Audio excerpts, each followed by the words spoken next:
We are talking about chapter 7 of my book, which is the INFJ user guide. This is the paperback version, which you can get on Amazon if you don't have a copy of it yet. There's also a Kindle version available. And I wanted to say thank you. I noticed that there's a couple of more reviews on there, which are very awesome. It's so much fun to read those. And I'm so glad that you guys enjoy my book. If you've purchased my book and you haven't left a review, please go do that. It helps me an immense amount on Amazon.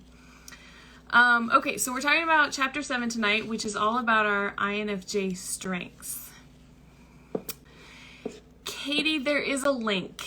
There's a link in my bio to check it out. You can find it on Amazon if you go to, if you just go to the main page and you search INFJ, you can find it, but if you search INFJ user guide, it will come up.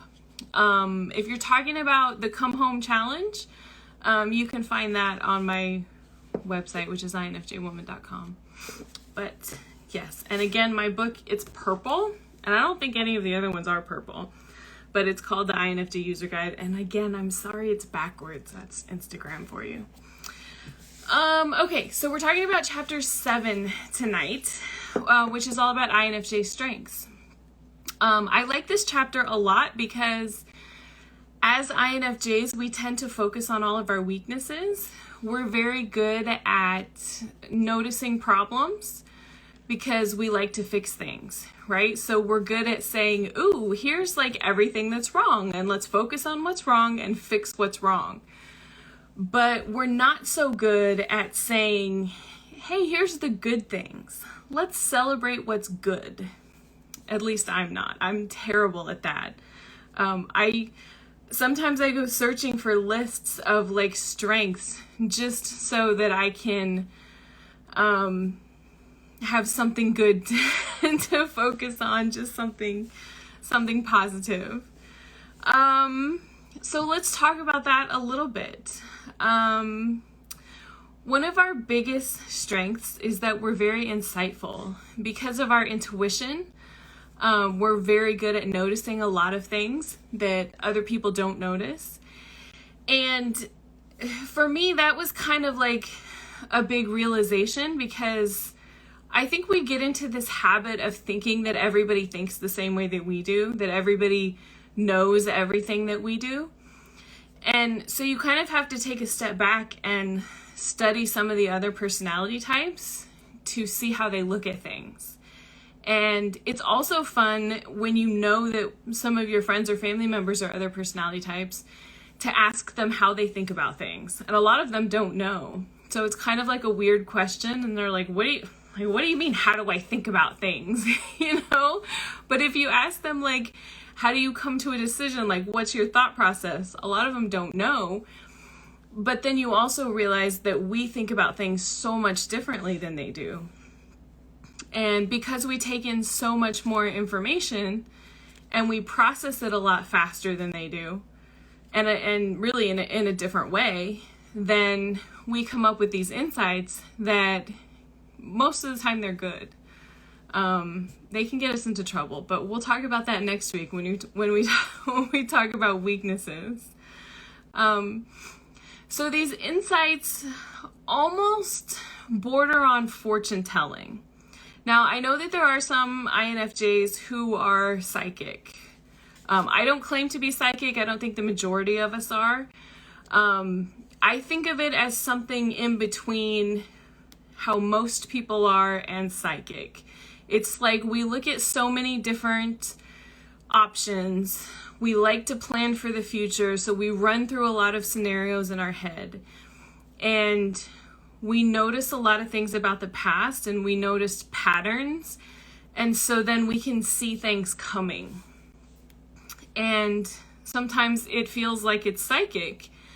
And a lot of times people don't believe what we're saying because they don't see it. They don't get it. I had a boss that I used to work for he was really rough to work for.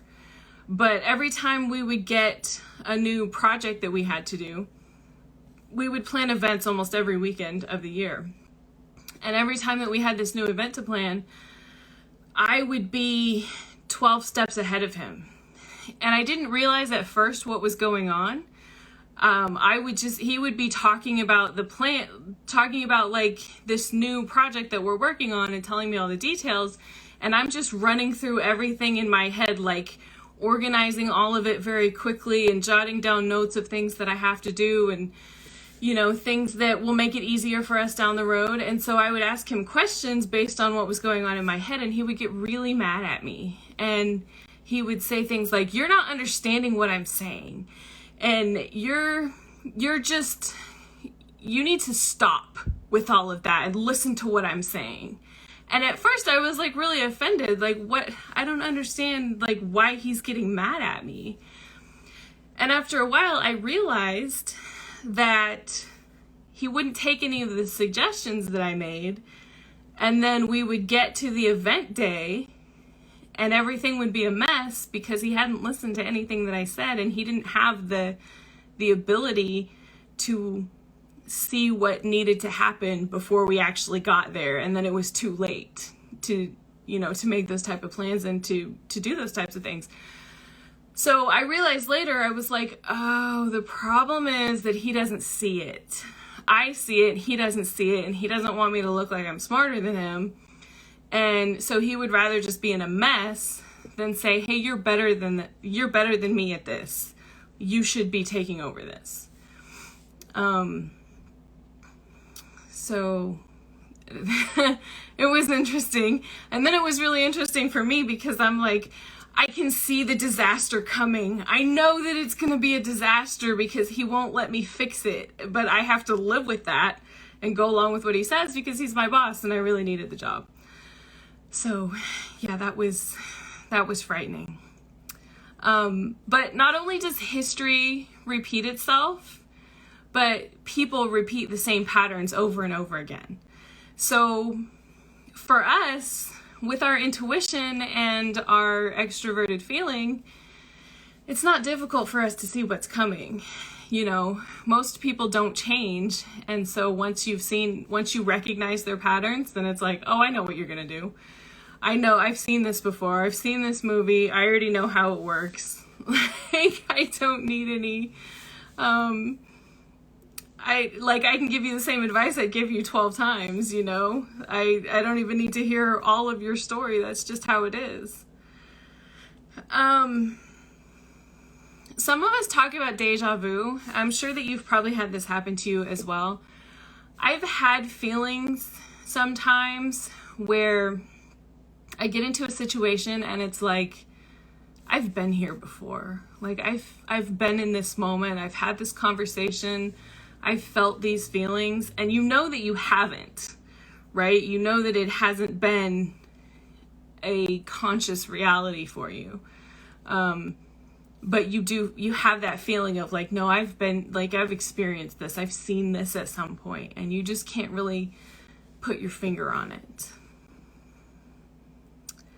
I have this stat in my book that's really interesting.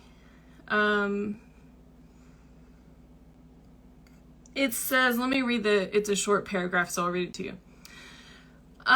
Most people don't understand because they don't see things like we do. Not everyone has intuition as a part of their functional stack that's in the top two, which, as we talked about during functions, the top two functions are the most important ones.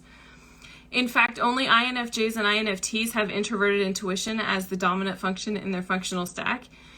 ENFJs and ENTJs have it as their auxiliary function, so that's also important for them, which is like it's the assistant to the dominant function. That means that only 7.9% of the population use this function like we do. That's 8%. That's like 8 people out of 100 people think in a similar fashion that we do. So it's not a lot, right? I know there's a lot of people who talk about intuition nowadays. And I do believe that everybody has it at some level. It's just a lot more natural for some of us and a lot easier for us, and it makes more sense for us than people who have it lower in their functional stack.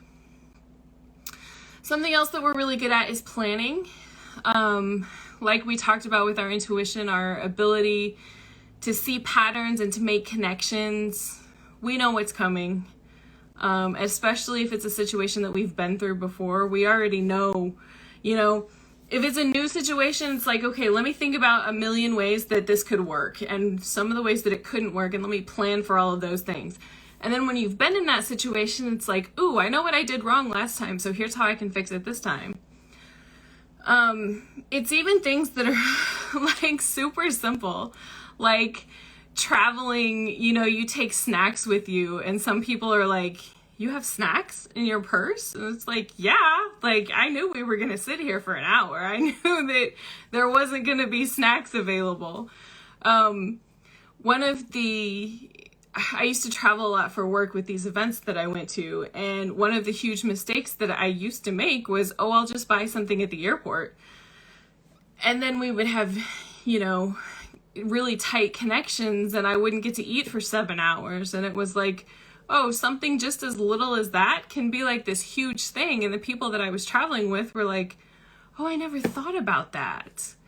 And then there were times also when we traveled on private planes and there's no snacks available there. So you have to think about those kinds of things.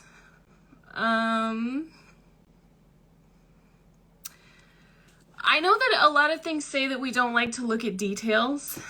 I'm kind of 50-50 on that one.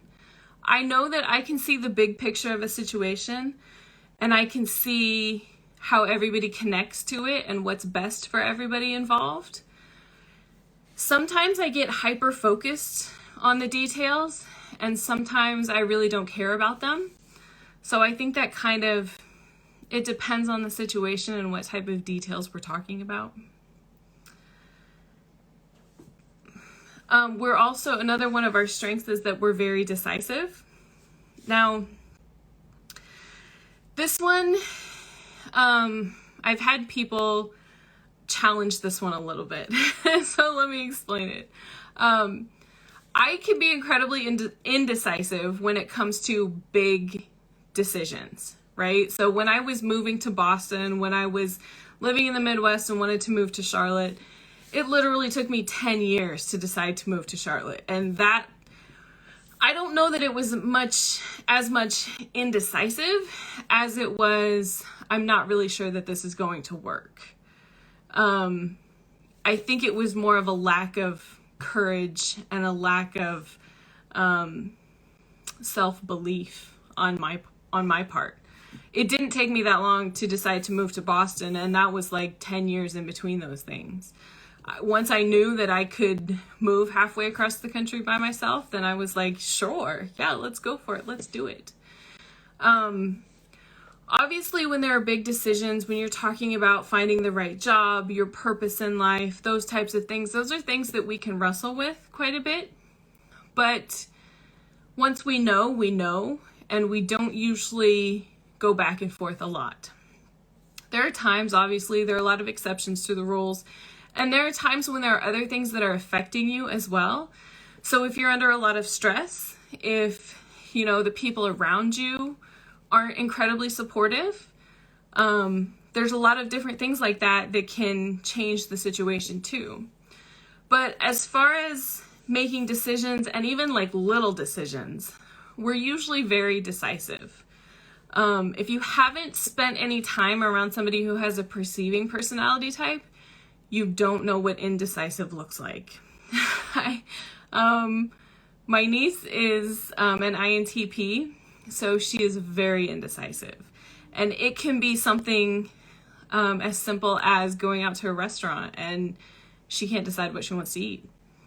And I think part of it could be that, she's 17, 18, 19 years old, part of it.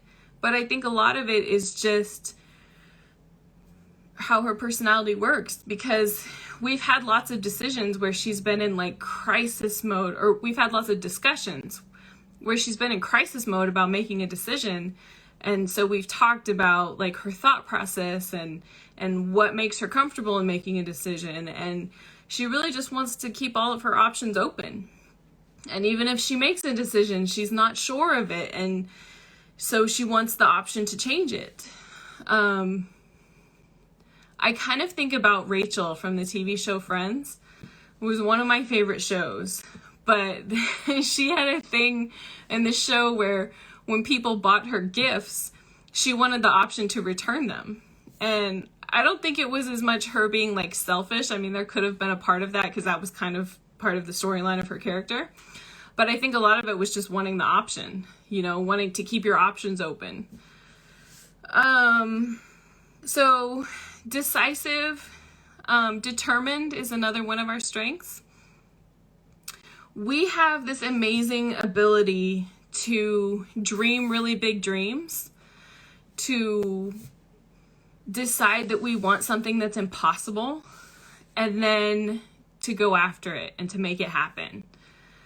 I've done several of those things, and it's kind of like, I like to dream dreams that people are like, that is never going to happen. That's completely impossible. I don't know why you're thinking about that or talking about that. And for me, when somebody says that, that's like encouragement. That's like, oh, you don't think it's going to happen? Now it definitely has to happen. For sure it's going to happen. So I like it when people tell me those things, because then I'm like, yeah, I'm going to make it happen now just to prove you wrong. But part of that is being determined. It's like, okay, I want something and I'm going to do whatever it takes to get it. The job that I was telling you about, where I had the terrible boss, that was a job that I worked 10 years to get. And people told me, like, you're never going to have that kind of a job. You're never going to work in that industry. It's just not going to happen. It's really hard to get that kind of a job. And it doesn't happen for most people. Especially somebody who's not well connected, who doesn't know a bunch of people, who isn't related to somebody who works in the industry. And I was like, doesn't matter. I'll do whatever it takes. I'll make it happen. And I did. And I worked there for 3 years. And it was devastating for me at the time when I left, but it was actually like one of the best things that could have happened to me. But it was one of those things where my dad used to ask me, how bad do you want it? And that was kind of fuel too, because every time I would call him and I would start to complain and, get into that negative space, he would be like, well, how bad do you want it? Like, you can come home at any time. You can call it quits at any time, because nobody believes this is going to work. But you just have to keep asking yourself, how bad do you want it? And I really think that that's something that a lot of us can do, because I've talked to a lot of INFJs who have similar stories. One of my good friends has a similar story to mine, where she moved halfway across the United States all by herself, just because she felt like it. I thought that was like a me thing. And then I was one of those strange people who woke up one day and was like, you know what? I would like to be 2,000 miles from here. Let me see if I can make this happen. But I've spoken to several people who have done that. So I think it's more of an INFJ thing. Another one of our gifts is that we are very understanding. Because we're so natural empaths, and we have this extroverted feeling, we can literally feel how other people are feeling, even if we've never been through their situation. And it's a really good gift. It helps us to really understand other people and to relate to them. And that's also one of the reasons why we're such good counselors, which is another one of our gifts. We're able to look at other people's situations objectively, figure out what the best thing for them to do is, and then to communicate it to them in a kind and considerate fashion, because we understand the situation that they're going through and we understand the emotions that we're going through.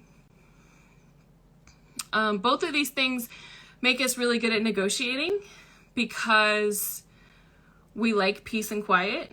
We don't like people to be at odds with each other, especially if it's our family. And since we're so good at understanding other people and we're so good at giving people advice, then that makes us good at explaining things to people, usually, and helping people to come together and say, okay, what's the best thing for everybody here? How do we work this out? I come from a pretty big family. I have 3 siblings. So I had a lot of experience being a negotiator. And I'm the second to the oldest. So lots of times being the negotiator. Another one of our strengths is helping other people, because we can understand people so well and relate to people so well. Then we're really good at seeing what they need, sometimes even before they see what they need. A lot of people aren't very good at being self-aware, so they may not even understand themselves enough to say, hey, this is really what I need. They might be saying, I need a new job, and I need a nicer car, and I need a nicer house. And it's like, that's really not what you need. I mean, obviously those things are nice, but what you really need is somebody to understand you. You need somebody to talk to. You need somebody to sit there with you and say, I've been here. And sometimes that's better than any type of advice. I mean, a lot of what people want is just to be seen and heard. Nowadays, when we have all these ways to connect with each other, and the hardest thing for us to do is to really connect with people. Another one of our strengths is that we are very loyal. Once you have us as a friend, then we'll show up for you. Whatever you need, we'll be there for you. One of my friends, I was living in Kansas City, and she lived in Wichita, which is where I grew up. It's about a 3-hour drive from Kansas City to Wichita. And she called me one day and she was like, I know that this is last minute, but is there any way that you could come to dinner at my house? And I'm like, in Wichita? And she's like, yes, I know it's really last minute, but I would really appreciate it if you were here. And I was like, okay. All right. I mean, if you need me to be there, I'll be there. And so I showed up. 3 hours later, I was there. There have been a lot of situations like that. That's like, hey, if you need me, you know where to find me. I'm here. Is it 2 o'clock in the morning? I mean, I used to answer the phone unless you're on like I forget how the iPhone does it. I always put my phone on do not disturb now when I go to sleep, because it makes too many noises and I can't sleep. But I think it still rings through on do not disturb if you're like on the favorites list or something. So if it's my close family or close friends that are really like family, yeah, if it's 2 o'clock in the morning and you need something, I'll be there.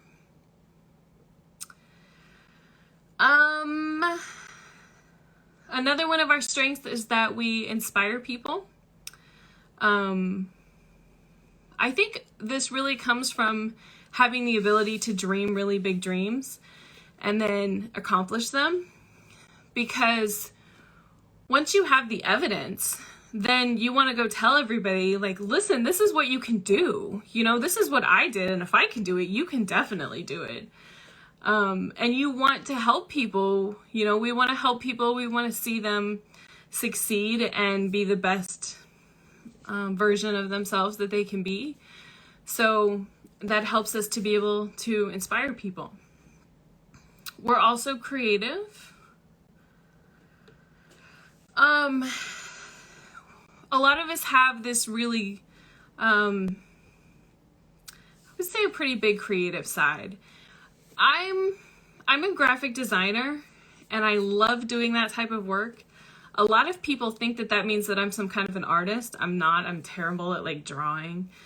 But if you give me a computer and, graphic design software, I love doing that kind of stuff. And I feel like I'm really good at it. And I don't really have any formal training in it. And that's always been part of my jobs too. Like I have a day job and I work in marketing, and I usually get hired because I'm like, I have 10 years of marketing experience, but also I'm a graphic designer too, and I can build websites. And they're like, wow, like, how do you do all that kind of stuff? I'm like, well, I get bored easily, so I just teach myself how to do that kind of stuff. Plus now I have like 6 or 8 different websites for my business, so I know how to build tons of websites. I build landing pages all the time, and for all that kind of stuff, you need graphics. So it's just something that I do all the time, and I love doing it. And it's so easy now to learn it through, like, I've taught myself how to do it through like YouTube. I think when I first started, I was in high school and I was working for a company, and there was a guy there who taught me how to use, it was called PageMaker back then, Adobe PageMaker. It's called InDesign now, but I think that was really the only person who's taught me anything. I learned how to use Photoshop and Illustrator, and Audition by myself. I did do some video editing at that job, so I learned how to use Final Cut Pro there. But I mean, now it's so much different. It's so easy to do that kind of stuff. You can learn it through YouTube, and there's so many apps that you really don't even need somebody to tell you how to use them. I used to be more creative too. I have tons of scrapbooks. They've become very, very clean and simple because I like that kind of design. But in the past, they used to be more elaborate, and there was a lot more like stickers and tape and stamps and stuff that went with them. But I'm not really I don't do that much of it now. The last one is that we can be very much a chameleon. We are able to adapt ourselves to whoever is around us. I did a really good interview on my podcast last year with Lauren Sapala, and she talked about this a lot. I love the way that she talked about it.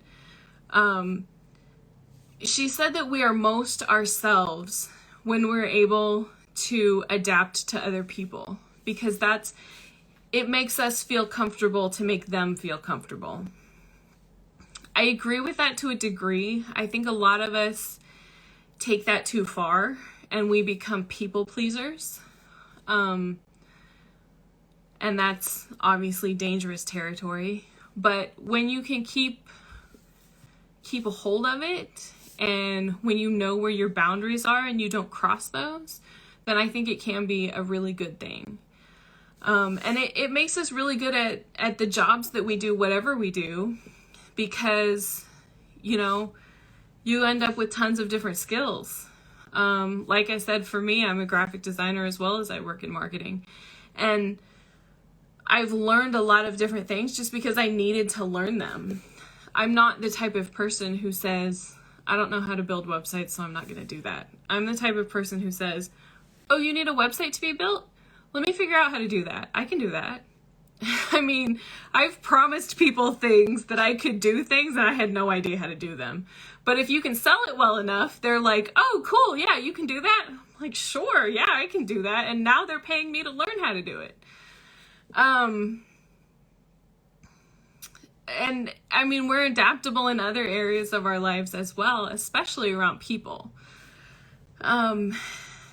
It helps if we have good people around us. And that's a challenge. That's a constant challenge. But it's not impossible. That's for sure.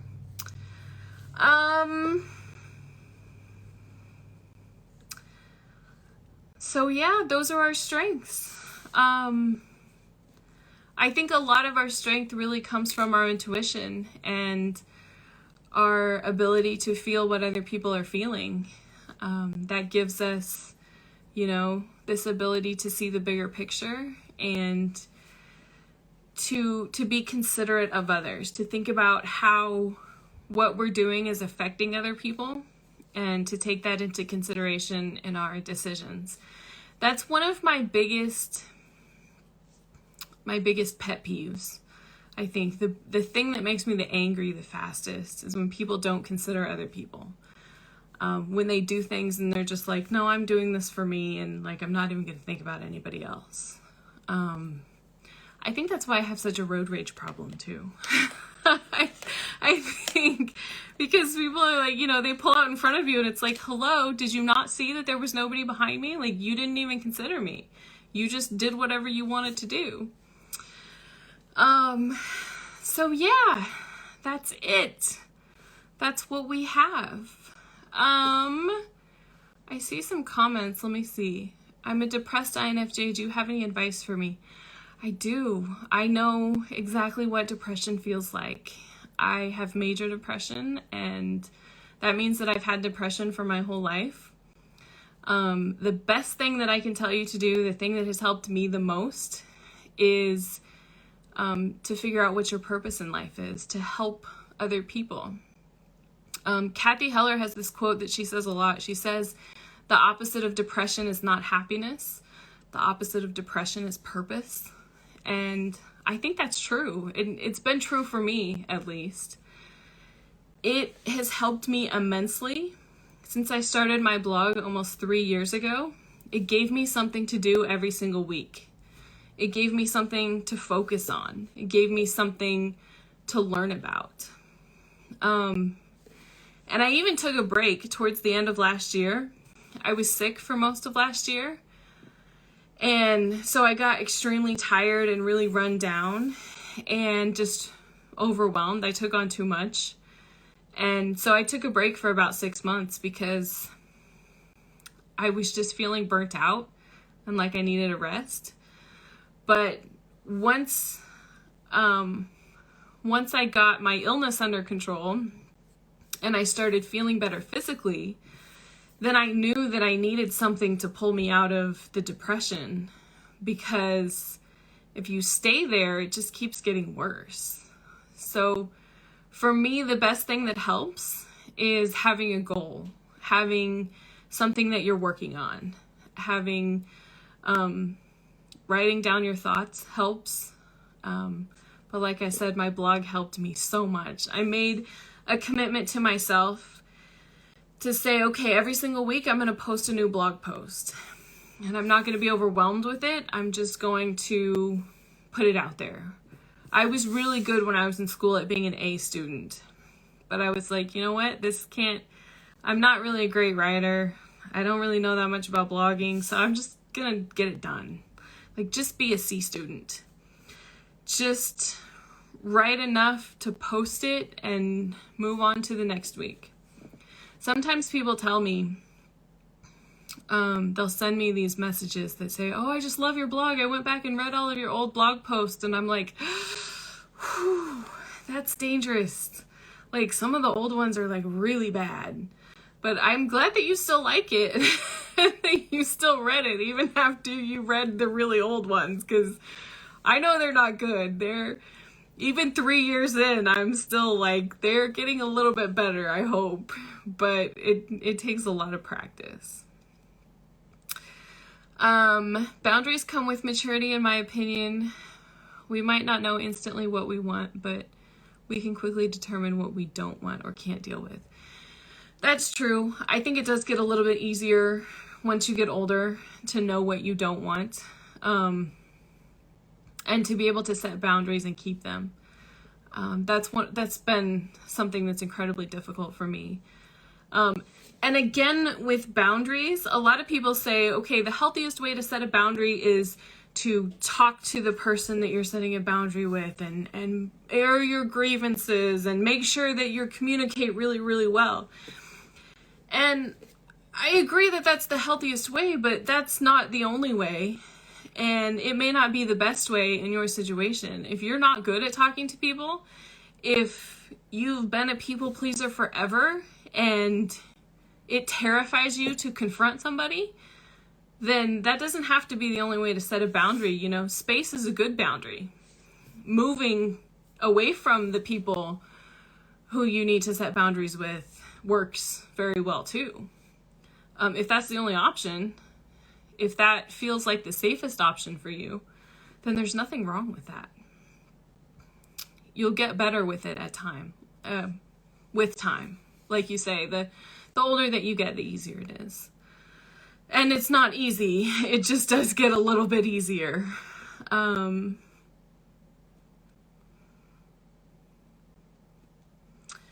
Yeah, all right. Well, I have a thing that I'm going to at 8 o'clock, so I'm going to let you guys go for the week. But thank you so much for joining me. I appreciate all of your support. And like I said too, if you're thinking about joining the Come Home to Yourself challenge, make sure that you do tonight, because you'll get the Self-Love Abundance Retreat. It's a 3-day retreat that's worth $197, and you'll get it for free if you join the Come Home to Yourself challenge tonight. So make sure that you do that, and I will see you guys again next week. So you just watched that video, and I'm sure you enjoyed it. If you want some more amazing information about INFJs, check out these videos right now. I'll see you there.